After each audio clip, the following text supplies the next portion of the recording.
Yukizuriman awoke in his bed to see a girl sleeping next to him, and he was a bachelor hero. He admitted to himself that he knows he's home, but his hangover is so bad that he can't remember much else. Pressing his fingers to his forehead and wiping the sweat from his brow, Yukizuriman tried to recall the previous events.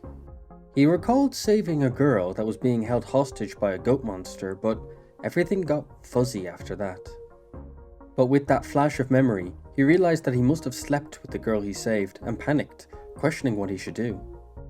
As he sat up in bed filled with concern, he noted that his biggest weakness as a hero was actually alcohol.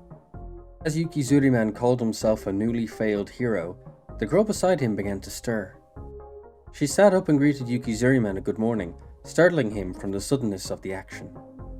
The girl looked at him blushing and spoke in a soft voice, saying that Yukizuriman was rougher in bed than he was in the battle he had before it. Hearing that and seeing the girl's eyes, Yukizuriman realized something. She was the goat monster, and it was confirmed when her horns popped out and her ears changed. This one night changed everything as Yukizuriman went on to use the Commander Shepherd method of dealing with monsters from now on. He'll bang, okay? Yukizuriman had slipped in after the revelation of who Yakiko was, and eventually came downstairs. Yakiko warmly greeted him and told him that she had cooked for him, so would he like a drink as well? Yakiko laughed and said that since he had snoozed so much, she had plenty of time to cook something up for him. She was a goat monster, and so strong that she posed a real challenge to Yukizuriman. Yukizuriman then asked Yakiko why monsters attack humans, and she explained that their instincts screamed that humans are evil, so they attack. Blushing gently, Yakiko confessed that she now wants to try and get along with humans. Yukizuriman questioned why, and Yakiko got all shy, saying that he's a meanie for asking this. Glancing away, she admitted that since they banged, she has to be his mate, even if she didn't want to. However, all her body language and expressions said that she liked him genuinely. However, Yukizuriman shattered her dreams as he said that she's crazy for thinking that they were dating since they only banged once, so she should just eat up and leave. Yakiko went red with embarrassment and grew furious with Yukizuriman's callous response.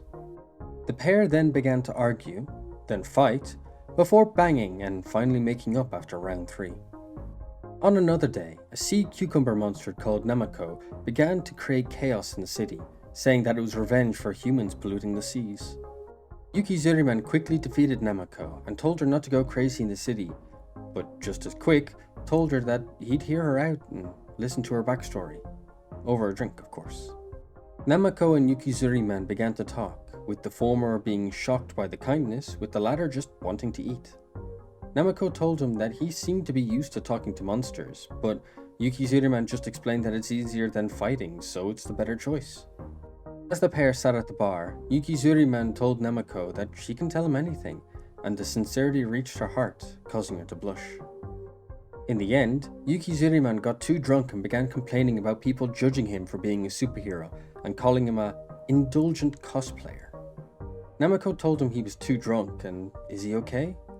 Yukizuriman snapped up and asked if Namako was concerned about him. Yukizuriman then looked at Namako with complete sincerity and told her that she's a great person. This charm struck Namako's heartstrings and she began to blush like crazy. Yukizuriman then began to hit up Namako, asking if she wanted to go somewhere else with him, and she excitedly went with them, which turned out to be a love hotel. The next morning, Yukizuriman returned home, smelling flowery, only to be greeted by his mad goat waifu Yakiko. She questioned why he was late and why he smelled of soap. Yukizuriman explained that he had to get the slime off him somehow, and it wasn't easy, but this just pissed Yakiko off more, and she chased him around with the ladle, questioning what he did to make him so sticky. Another day, another monster, and this time it was a mantis monster that was quickly defeated by one kick from Yukizuriman. After defeating her, Yukizuriman took off his costume and asked the mantis girl for a drink. On her knees and looking pathetic, she asked if he'll hear out her backstory. After a lot of drinking and agreeing that deforestation is bad, Yukizuriman brought the mantis girl to a love hotel. An hour of banging later, he had to flee the love hotel with the mantis girl hot on his heels. Drooling and dual-wielding cutlery, the mantis girl told Yukizuriman that he needs to be a good boy and be her post-cardio snack. However, he was not in the mood to be eaten in this way, and escaped at full speed. Meanwhile, Yakiko was heading home until Yukizuriman's voice called out to her. With a slight blush, she called back to him, saying she got cheap groceries so they can have hot pot tonight. Stunned, Yakiko questioned the situation, and Yukizuriman explained that the mantis girl was trying to eat him. Yakiko, being the best waifu, instantly defended her man, but Yukizuriman claimed that he's not her man. However, Mantis Girl claimed that the relationship isn't the issue here, as it meant nothing to this issue. The Mantis Girl then explained that all mantises eat their partners post-coitus. Realizing the real situation, Yakiko asked if the pair banged, and Yukizuriman quickly confirmed that it was true, and the Mantis Girl was just too sheltered. While still hiding behind Yakiko, he told the Mantis Girl that she needs to learn about casual hookups, one-night stands, you know all that, idiot? Yakiko, not putting up with the BS, kicked Yukizuriman towards the Mantis Girl and told her to eat him, which she happily agreed to. On a relaxed day, Yukizuriman drove Yakiko to the shops. She told him that he does have a cute side because he asked her to come along. However, he told her that he just needed someone to hold the bags. As Yakiko laughed it off, they didn't notice that there was a monster stepping onto the road. The monster announced that they were a cactus monster, and they hated those who damaged the environment. Unfortunately for the monster, Yukizuriman didn't stop and hit the monster full on with the car. The pair ended up picking up the cactus girl, and Yukizuriman moved to the back seat to flirt and drink with her. The cactus girl insulted him over and over, but he just complimented her, which turned the cactus girl into a tsundere. However, it also pissed off Yakiko. Yakiko called Yukizuriman shameless for flirting in front of her, but he countered saying that he has no impulse control when a cute girl is in front of him, so he has to flirt with her. The cactus girl questioned if Yukizuriman had good eyes, as in her opinion, she's not cute. But he told her if he has to have bad eyes to see her as cute, then so be it. All this flirting was upsetting Yakiko more and more as she approached her breaking point. Yukizuriman then pulled out some riz, as he said that he knew that cacti flowers bloom at night, so could he see her flower tonight? The line worked, and the tsundere cactus-chan could only stutter out a dummy in response. Yakiko was at her breaking point, and Yukizuriman was about to set her off. He told her to go home first, because he'll go to a love hotel with Cactus-chan. Pissed completely off, Yakiko managed to somehow kick Yukizuriman out of the car while still driving, and he hit the road with a groan and a wet slap. Yakiko scolded Yukizuriman as he came home late again and didn't tell her, which was the main reason why she was so pissed off.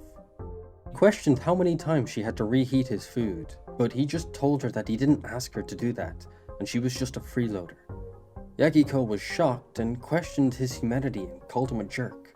Yukizuriman then got up and left, claiming that he was going monster slaying. However, Yakiko asked if he was really just heading out to pick up women again, but the door slammed shut before she got an answer. As he walked the streets, Yukizuriman heard an odd amoeba noise. It turned out to be an amoeba monster, and she was quickly defeated and asked to go for drinks even faster. Amoeba-chan admitted that Yukizuriman was stronger than the rumors, but she had thought this would happen and had a plan. Amoeba-chan admitted that she had split herself before attacking him, surprising Yukizuriman. She explained that she's an amoeba, obviously, so she can split by mitosis and create numerous versions of herself.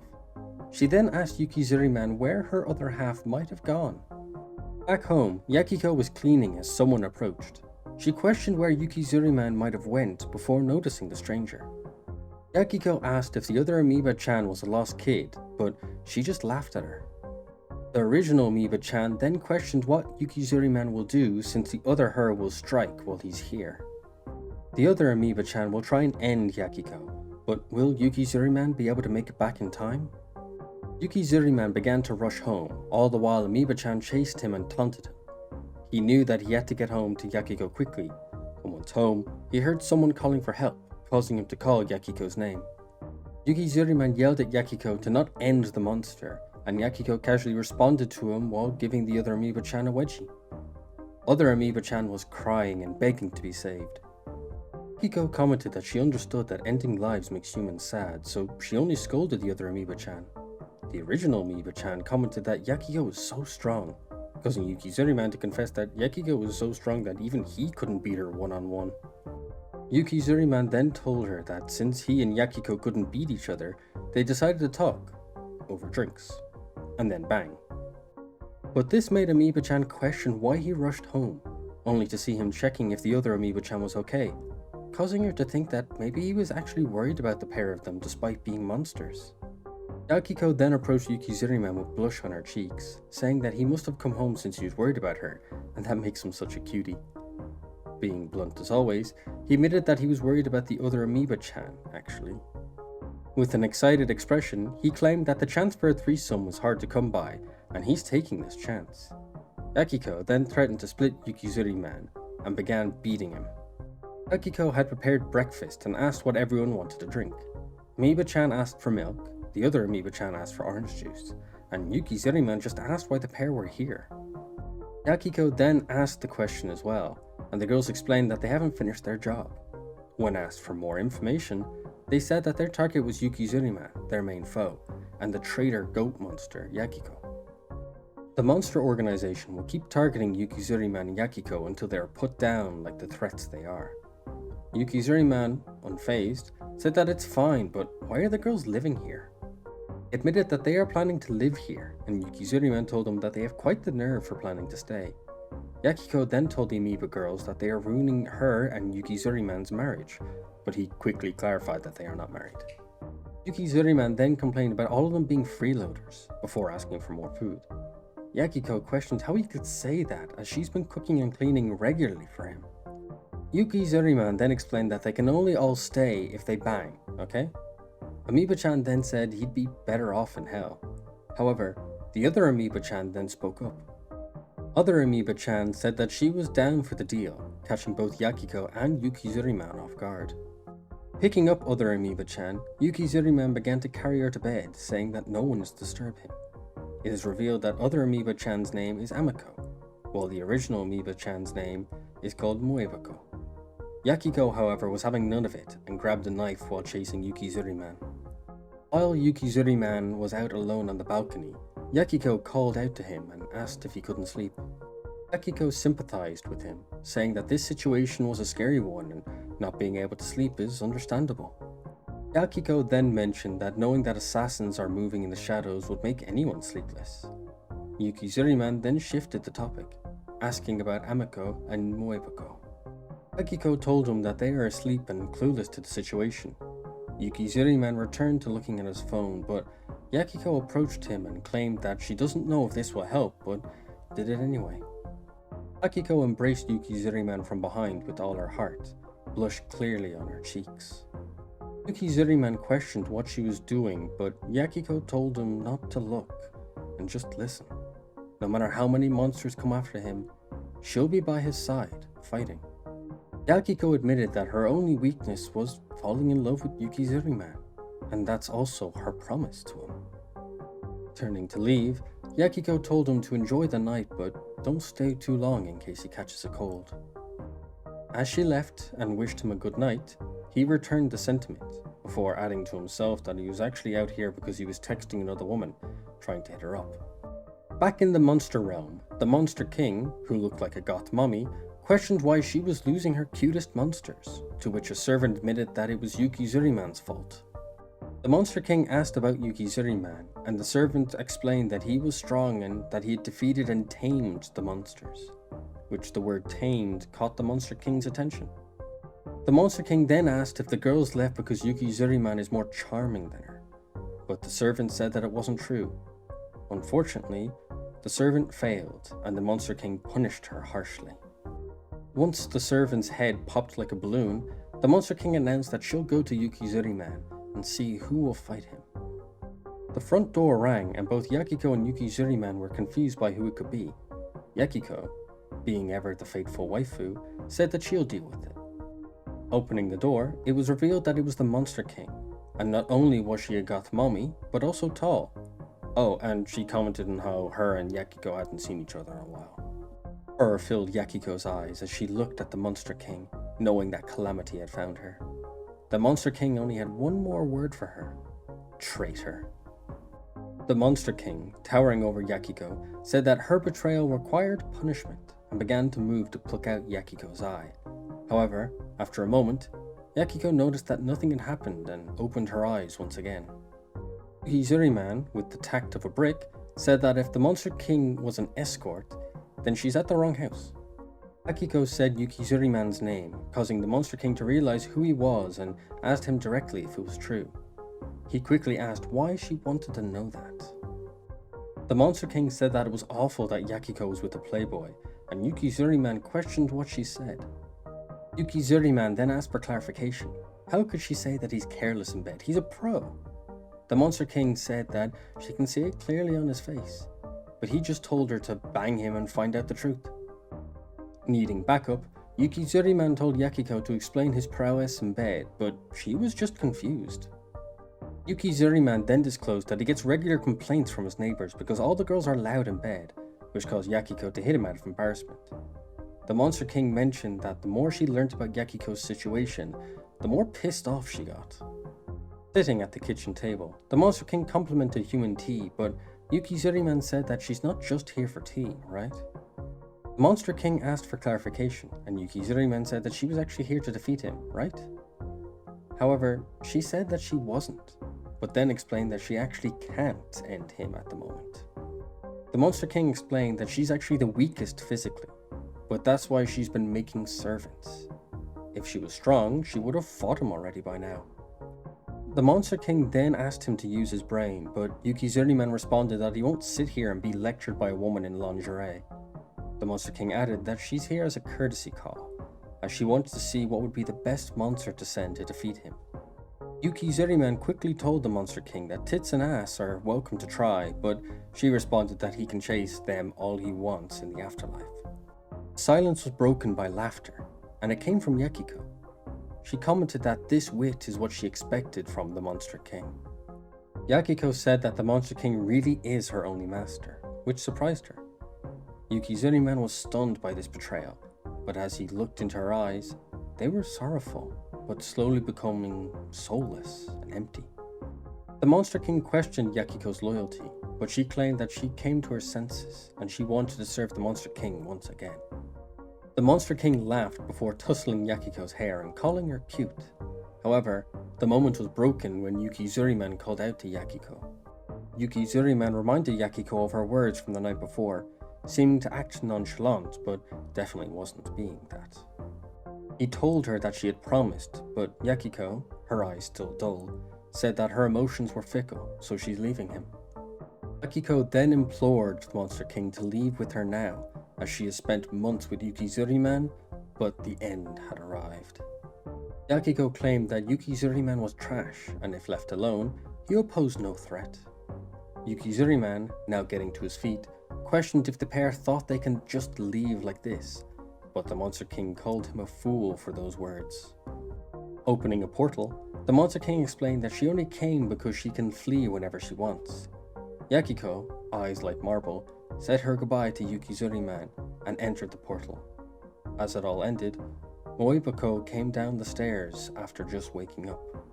Moibako greeted Yukizuriman and asked what happened since she had heard people. Yukizuriman told her that it was a woman in lingerie, and Moibako knew instantly that it was the Monster King and said that the end is nigh. Once he heard that, Yukizuriman asked for an explanation. Moibako told him that the Monster King's power is that she can see an opponent's weakness instantly. Still freaking out, Moibako told him that just one glance and it's all over. Yukizuriman then realized what Yakiko did, as she had explained to him the night before that he is her weakness. Knowing that, Yukizuriman cursed that Yakiko had tricked him.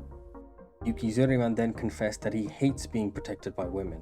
It's his most hated thing in the world. He then told Moibako to awake Emiko, because they are going to the monster realm to make Yakiko and the Monster King cry. As he said this, rage radiated off him.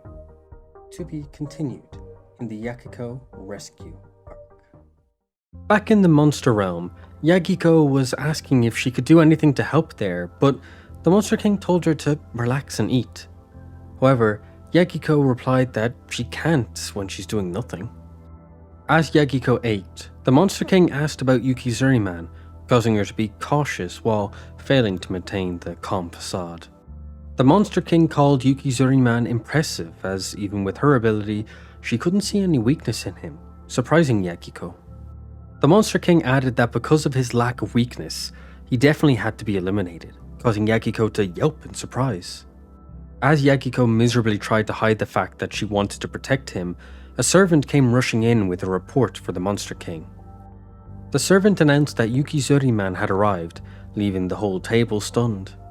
Yagiko could barely react to the report, all the while the Monster King chuckled as she realized two things, with the first being that the fact that she now could use all the monsters at her disposal to fight him, or at least slow him down. The second thing she learnt is that Yukizuriman has a weakness, and Yagiko didn't even know what it was, or realize that she was it. In the tunnels of the monster realm, Yukizuriman stood defiantly, with Moebako and Amiko by his side, both concerned and excited for the journey that lay before them.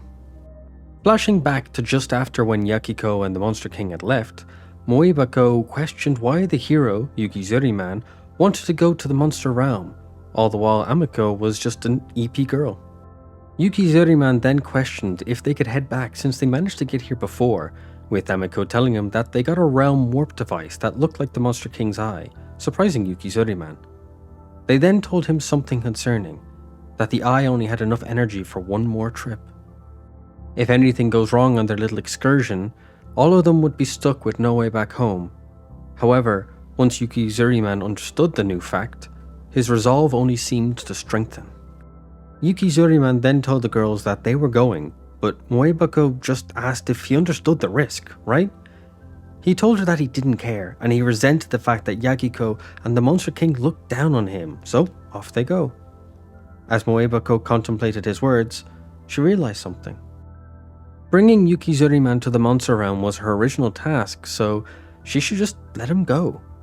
However, she was confused when he said that he had never tried Oyakodon, which was him implying that he was going to sleep with both Yagiko and the Monster King at the same time.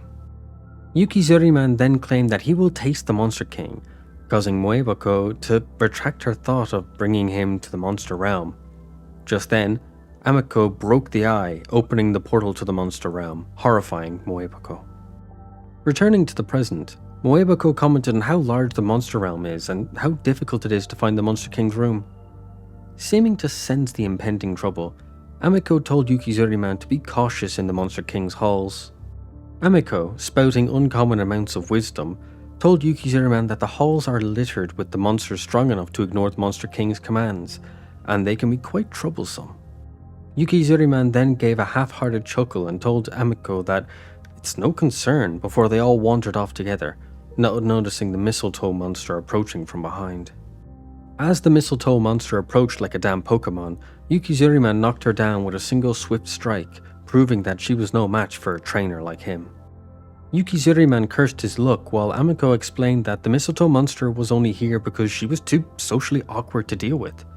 Mistletoe explained that she was told if she defeated Yukizuriman, she'd be allowed to never leave the monster realm, which is what she wanted. Surprisingly, when Yukizuriman took one step forward, Mistletoe freaked out and told him not to approach her, causing him to question his reputation here. Once explained that they see him as a ravenous, craven being that is a slave to lust, he called it awful, while Moebako told him that it's the truth. Yukizuriman then admitted that scaring women is no fun, so he decided to be kind and help her up, causing Mistletoe to warm up to him, slightly. Upon seeing the pretty face and large assets, other thoughts entered Yukizuriman's mind.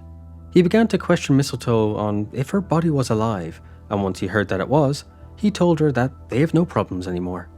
Moebako, seeing it all unfold once again, told him that he was the problem here. Yukizuriman told her that they both bear the burden of life's troubles, so he wants to take her out for sake. Once he heard that she likes sake also, he knew he was in. Yukizuriman then asked to go to Mistletoe's room, to which she agreed. Amiko admitted that Yukizuriman was a beast indeed, while Moebako called him a bad guy, a dick even. Yukizuriman, only half hearing it, said that his dick wasn't bad, but Moebako gave up on clarifying the situation. As they continued to look for the Monster King's room, they encountered a girl claiming to be a chicken monster. Amiko warned Yukizuriman of Niwako's reputation with the other monsters, that they feared her. When pushed for more info, Amiko admitted that they fear her for her incredible stupidity, while Niwako cried out that she lost since she forgot to change form. Getting back to her feet, Niwako showed great resilience and charged headfirst at Yukizuriman again, before she seemed to stop at her surprise. Niwako yelled out a question, asking who everyone was. Puzzled to it all, Amiko explained that Niwako forgets everything after 3 steps. After another half-second battle, Yukizuriman questioned Niwako about the Monster King, which seemed to unlock some sort of memory within her. Niwako announced that she knows the Monster King, causing Moebako to question her memory. Niwako admitted that she almost beat the life out of the Monster King, and she told Niwako not to come near her room anymore. Realizing that she'll forget everything if she walks, Yukizuriman decided to carry Niwako and use her as a guide to the Monster King. Moebako told Yukizuriman that she won't guide them willingly, so he threatened to beat her up, horrifying Moebako. However, surprising both, Niwako agreed but began muttering something quietly. After being asked to speak up, Niwako admitted that she was embarrassed. With her face going red, Yukizuriman noted how adorable Niwako looked in his arms. Yukizuriman then began to hit on Niwako, as expected of him. Moebako commented that he's forgotten that Niwako's a forgetful enemy, while Amiko spoke sympathetically, saying that his brain is in his pants rather than in his head. Arriving outside the grand chambers of the Monster King, Yukizuriman asked for clarification if this was the right place, to which Niwako confirmed that it was. But before they could enter, a woman called out to the group, telling them to wait before beginning her announcement. Her announcement was simple: Yukizuriman's life was forfeit here. He commented that the crowd of women behind the first woman all looked identical, before questioning if they were college girls looking for work. Moebako told Yukizuriman that they are no-names, who are offspring of monsters and men.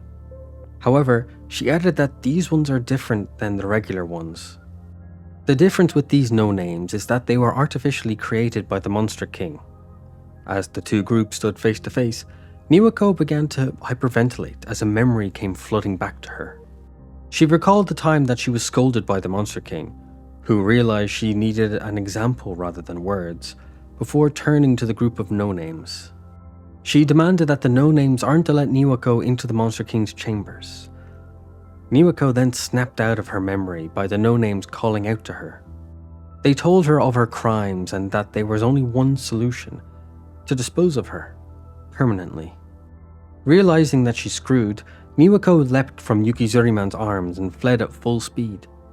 Though as expected, after 3 steps, Niwako forgot again and questioned what was going on. Her executioner then stood over her and told her to be prepared to meet her end. With perfect timing, Yukizuriman leapt to the rescue and safely nestled Niwako into his embrace.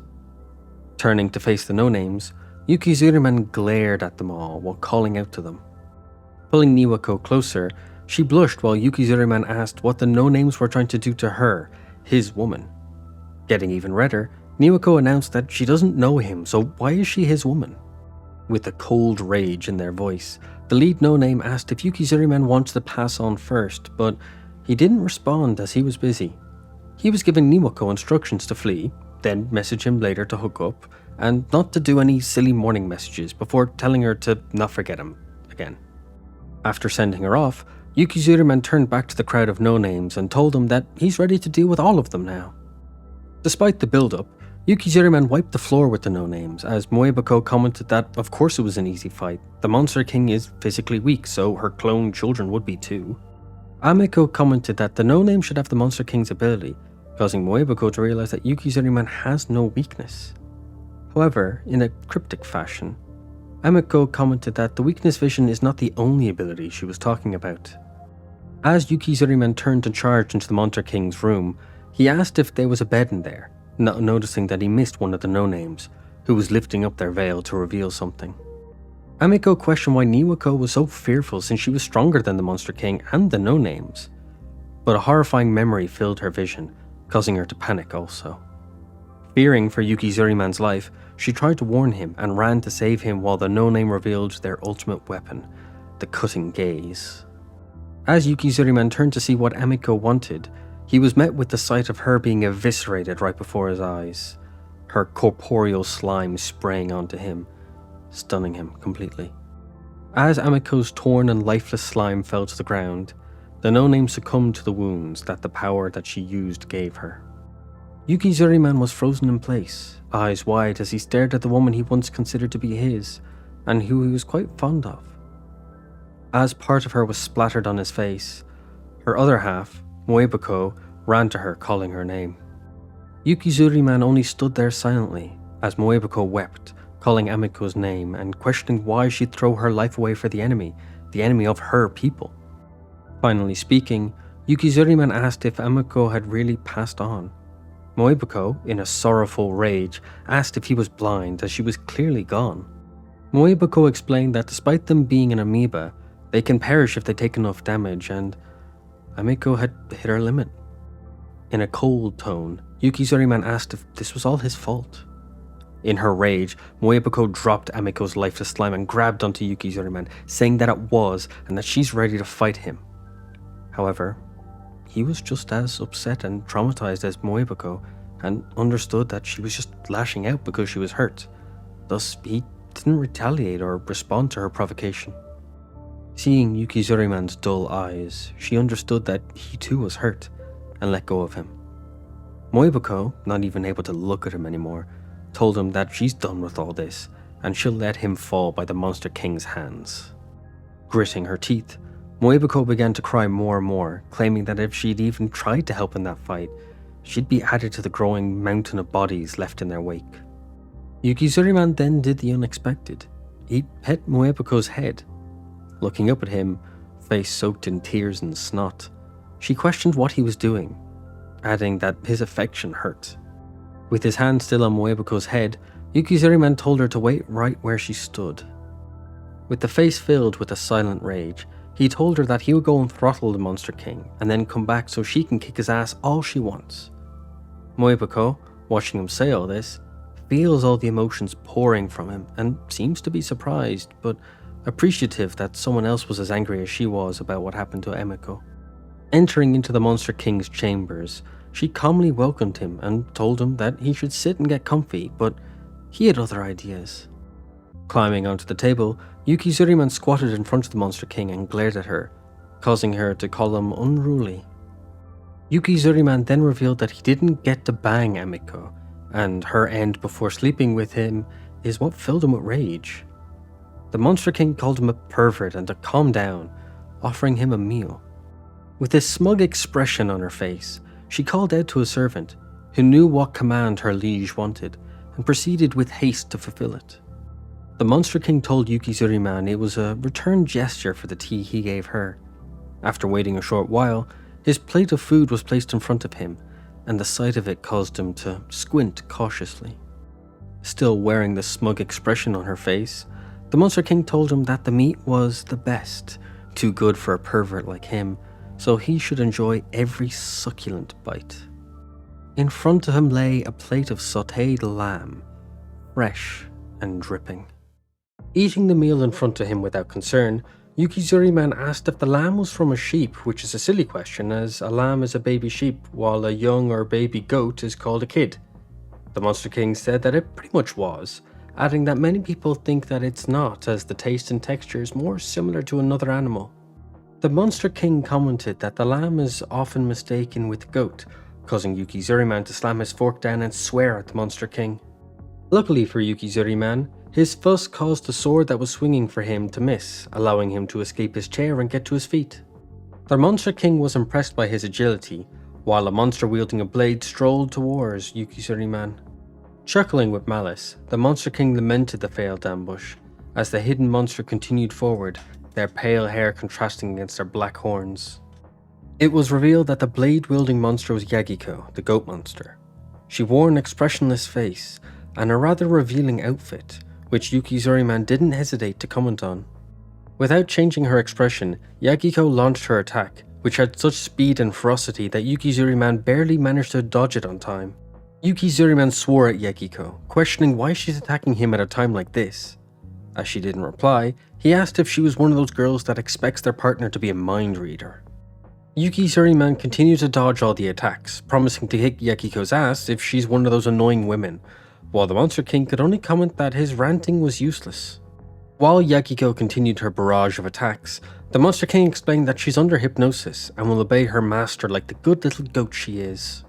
As the fight continued, Yukizuriman asked if this harm was how a mother should treat their child, but the Monster King only called it education, showing that she was a monster inside as well as out. As Yagiko launched another attack, Yukizuriman saw an opening and decided to make a move. Yukizuriman managed to catch the blade between his palms and then began to scold Yagiko for her constant attacks, but he stopped once he saw Yagiko's emotionless face gain an addition, a single tear rolling down her cheek. With that one tear streak, Yukizuriman knew that Yagiko was still inside and fighting for control. Staying true to character, the bastard Yukizuriman declared that there was an opening and landed a kick on Yagiko, sending her flying. Both Yagiko and the Monster King were stunned as Yukizuriman began to swear at Yagiko, telling her to stop jerking him around. In his own special way and with fury on his face, Yukizuriman demanded that she return to herself, as she is stronger than this hypnosis. He added that if she didn't stop, underestimating him, he'll continue to send her flying. Yagiko launched another attack, but Yukizuriman told her that she's too slow, catching her by the ankle and swinging it right round like a record, baby. The Monster King then began her internal monologue, commenting on how Yukizuriman surprised her again, and now she needs to use a new trump card, which she decided to use instantly. As Yagiko was knocked back once again, she reached for her sword, and once it was within her grasp, the Monster King called out to her, seeming to telepathically give her her command. Receiving the command, Yagiko was stunned, but followed through with the order, placing the blade at her neck as a threat to Yukizuriman. He was puzzled by the action, but the Monster King spoke, telling him not to move. Moving anyway at lightning speed, Yukizuriman pinched the blade and told Yagiko not to do something stupid. As she seemed to regain some control, Yukizuriman knocked Yagiko out immediately and got to the more serious issue, banging the Monster King. As he moved towards the Monster King, he told her not to make any excuses as to why they can't bang. The Monster King could do nothing but call him a brat.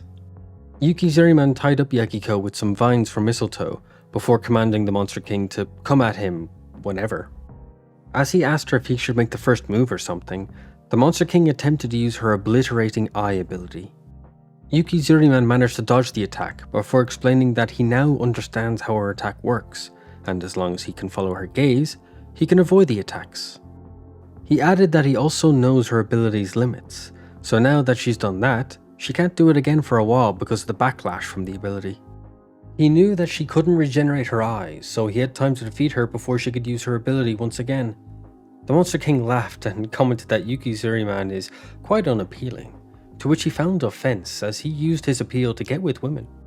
Beginning to panic, the Monster King looked around for a way to rid herself of Yukizuriman, but once she saw the untouched wine, she realized his true weakness. Now that she knew he was a lightweight, she began her act, claiming that she's helpless and how she's vulnerable to him, all the while she was preparing to strike. Falling for it, Yukizuriman asked if the Monster King was getting cold feet before the real action, not knowing what trap lay before him. Executing her plan, the Monster King called out the ultimate bait for Yukizuriman, a melon monster that was too sexy for the human realm. Like the horn dog he is, Yukizuriman turned to look. Seeing nothing, Yukizuriman was confused, but the Monster King took the opening she created, grabbing the wine she had hidden in the process.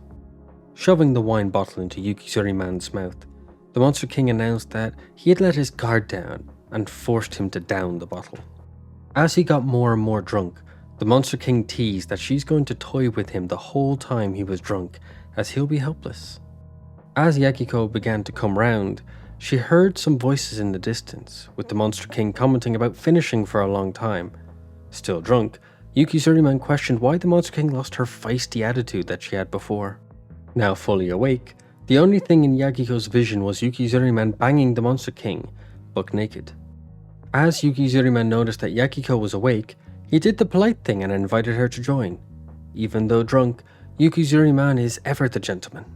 Enraged that her self-believed husband was once again cheating on her, but now, in front of her, Yagiko began to burst from her restraints, using her anger to push through the pain and hypnosis.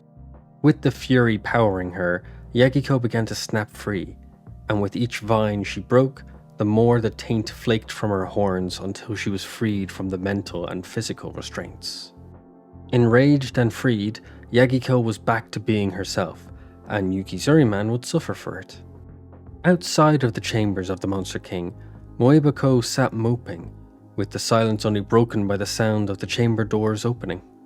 Leaping to her feet, Moebako called out to Yukizuriman and began to say that he was okay, but hesitated, while he just casually returned the greeting. Yukizuriman wore a heavily beaten face and announced that he's ready for a beating from Moebako like he promised. However, Moebako refused due to seeing Yukizuriman's battered face. Yagiko came up alongside Yukizuriman and questioned his principles, but Yukizuriman only replied that he wore a rubber, which Yagiko argued that that's not what she meant. Yagiko innocently asked about Amiko. Since she saw one of the twins, then the other had to be here. Both Yukizuriman and Moebako didn't say a word, and after a moment, Yagiko realized what happened. However, their sad reunion was interrupted by a child's voice calling out to Yukizuriman. Peeping out from behind Moebako was a baby version of Amiko. Yukizuriman was completely confused by the surprise that was baby Amiko, while Yagiko was barely containing her acute aggression at the sight of the little one. Yukizuriman questioned Moebako about little Amiko, to which she explained that she absorbed what was left of Amiko and split to make a new her. However, it was a new Amiko, so she had no memory of her past life, as if she was an entirely new person. While Yagiko was about to explode from cuteness, Yukizuriman asked if what Moebako did was necessary, and she explained that it wasn't, but she's so used to being two people that it felt natural. It felt right to do so. Yukizuriman asked if the little one should be Amiko too, causing Yagiko to get mad. But to their surprise, little Amiko called out to Yukizuriman and told him to end himself, causing him to reply that he's ready to throw hands once she gets bigger. Back in the Monster King's chambers, the Monster King was furious about the turn of events that unfolded, leaving her looking like the king's fool rather than the king. Blushing, the Monster King demanded consequences for what Yukizuriman did, and began scheming to make Yukizuriman hers. Once she does have Yukizuriman as her little pet, she'll invade the mortal realm and achieve her true goal. The goal being the downfall of heaven. But a reply she didn't expect echoed through the halls, that the fallen angel calling themselves the Monster King was just a pathetic failure. The angel commented that the Monster King surprised her by crudely creating a realm between heaven and earth and claiming it for her monsters. The angel added that she was impressed by the Monster King's continued hatred of humans and desire to eliminate them. In an unexpected turn of events, the angel agreed with the Monster King's plan, causing the Monster King to panic and launch an eye attack. But the angel deflected the attack as if it was nothing, before calling the Monster King disgusting, but useful, so she won't end her miserable existence yet. The Monster King was to suffer a more pitiable fate, to make more monsters and nothing more. The angel called the destructions of humans a job beneath angels, so the monster spawn will be their ideal soldiers. Deciding that the Monster King will be too fussy, the angel decided to take some preventative measures. In a twisted sense of mercy, the angel announced that she'll only cut off the Monster King's limbs. Attempting to cry out in pain, the Monster King's screams were stifled by the angel, claiming that she can't bear to hear a fallen angel's shrieks. Going into shock from the trauma and pain, the Monster King could only mentally cry out for the help of Yukizuriman. Almost as if Yukizuriman could hear it, he turned to see what was wrong. Noticing him stopping, Yagiko asked if Yukizuriman was okay. He didn't reply, but Yagiko told him to hurry as the portal home was about to be opened. With cold eyes as he remembered what the Monster King did to Amiko and Yagiko, he refused to lend his aid, and left with the others through the portal. As they returned to the human realm, the Soul Society arc, the Akiko rescue arc, came to a rough conclusion. After the rescue, life returned to normal as Yagiko went to wake Yukizuriman for breakfast. But Yagiko found him in bed with Niwako, and she was furious that her self-proclaimed husband was having an affair once again. After a beating, Niwako sat at the table enjoying Yagiko's fantastic home cooking. Yakiko announced her shock at Yukizuriman's behaviour, questioning why he got to business just after leaving everyone in the monster realm. But Yukizuriman only told her that he wished that she had stayed there too. Yakiko told him that since he's her cheating husband, she had to stay. But Yukizuriman once again questioned how he was her husband, before telling her that Niwako showed up by herself and he didn't invite her or bring her. Yakiko then clarified that Yukizuriman and Niwako banged, which he confirmed before she banged him on the head. Then she asked Niwako why she was here, to which she announced that the Monster King was missing, and that's why she was here. Niwako asked if they had seen her, but they hadn't. Yukizuriman said that they had made up with the Monster King, so everything must be fine, right? However, news on the TV began to blare out that a horde of monsters are attacking people in town and they must evacuate, causing Yakiko to turn to Yukizuriman and tell him that this was a clear sign that they hadn't made up with the Monster King. Running to the scene to deal with the monsters, Yukizuriman cursed the Monster King, questioning why she attacks humans. Yakiko explained that the Monster King called it selection and what selection implied. Yakiko explained that selection was to have only the strongest monsters alive to face the forces of heaven, causing Yukizuriman to question what she meant by heaven, but stopped when he saw the mess that lay before him. A trail of flesh and viscera lay before them, and they were puzzled as to what caused it, until Niwako called out that she saw something at the end of this grisly path, standing solitary amongst the corpses. It was soon revealed to be another hero, stained in red, and the only thing that broke the silence was Yukizuriman calling her outfit tacky. The new hero introduced herself as a hero of justice, called Fairness Man, despite not being a man. Yukizuriman could only ask her if she felt shame due to her performance, and she replied that she knew of him and his rumors. Fairness Man told Yukizuriman that he's scum since his brain is in his lower half, to which Yakiko agreed, and Yukizuriman admitted that it's true because he's honest. Fairness Man declared that she hated him in the name of justice, but he retorted that people who fight for justice aren't good people, and Yakiko agreed. Yukizuriman rightly called out the trail of organic slop that lay before her, and if her slaughter was justice. However, Fairness Man disagreed with his point of view, as she thought of killing evil as justice. Yukizuriman called Fairness Man's actions awful, while she threatened to kill Yakiko and Niwako in the name of justice. Rightfully so, Yukizuriman wanted to fight Fairness Man, but she called human-on-human violence as barbaric and turned to leave, saying that he'll understand her point of view soon enough.